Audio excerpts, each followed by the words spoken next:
Hey there, fellow ghost hunters. Today I'm taking you on a spine-chilling adventure to one of the most haunted places in America. Rolling Hills Asylum, not far from Buffalo, New York. Buckle up, because this journey is not for the faint of heart.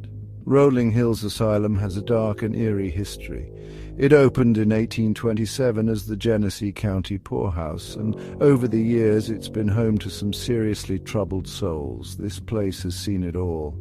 As we step inside, the air feels thick with history, and every creak of the doors and tapping on the windows sends shivers down my spine. I've got my ghost hunting gear ready. Let's see what we might encounter. First stop, the infamous shadow hallway. This corridor is notorious for shadowy figures darting in and out of the corners of your eyes.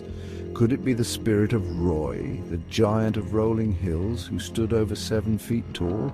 Walking room by room, an airy feeling comes over all of us. Did you see that? Down the hall? I thought I saw something near that door. No, replied the others. My eyes must be playing tricks on me. Next, we head to the morgue. This room is cold, and you can feel the presence of those who spent time here.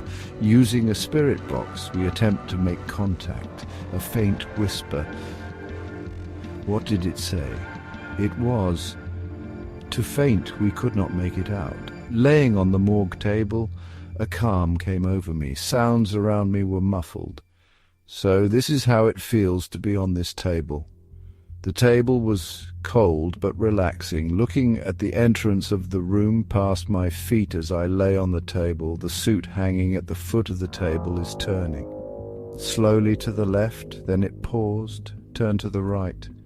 We spent some time looking for what could have caused this. We cannot debunk it. Finally, we ventured to Nurse Emmy's room.